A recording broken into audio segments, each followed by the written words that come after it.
Hello, नमस्ते। मेरा नाम आशा है। अकबर बीरबल के चर्चे आज तक प्रसिद्ध हैं। तो एक बार ऐसे हुआ कि अकबर ने बीरबल से कहा कि मुझे तुम्हारे पिताजी से मिलना है, क्योंकि अकबर को मालूम था जब बीरबल इतने होशियार हैं तो उनके पिताजी तो कितने होशियार होंगे। तो बीरबल ने बोला, ठीक है, मैं आपको पिताजी से मिलवा दूंगा।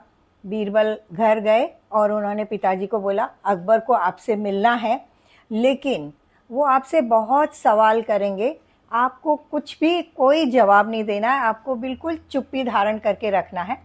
पिताजी बोले, ठीक है। अब बीरबल पिताजी को दरबार में लेकर आए। अकबर ने पिताजी से बहुत सारे सवाल किए, पूछते रहे, लेकिन पिताजी एकदम चुपचाप बैठे थे। उन्होंने एक भी सवाल का जवाब नहीं दिया। तो अकबर को एकदम से झुंझलाहट हो गई और उन्होंने बीरबल को पूछा, अगर किसी गधे से पाला पड़ जाए तो क्या करना चाहिए? बीरबल ने मुस्कुराते हुए कहा, चुप रहना चाहिए। तो देखिए दोस्तों, बीरबल की जो हाजिर जवाबी है वो आज तक प्रसिद्ध है। बीरबल तो बहुत होशियार थे, लेकिन पिताजी सीधे साधे थे, और बीरबल अपने पिताजी की जो इमेज है वो अकबर के सामने नहीं रखना चाहते थे। इसीलिए उन्होंने कहा, अब चुपचाप बैठिए, चुपचाप से रहना, आपको कुछ भी नहीं बोलना है।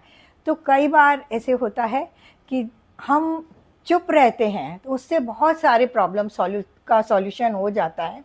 और हाजिर जवाबी हम लोगों को कई बार ना बहुत बाद में याद आता है कि हमको ये बोलना चाहिए, टाइम पे हम कुछ नहीं बोल पाते हैं। तो बस जिस तरह से बीरबल थे, हमारे सब में भी टैलेंट है, थोड़ा सा उसको सोचने की, समझने की ज़रूरत है। थैंक यू दोस्तों।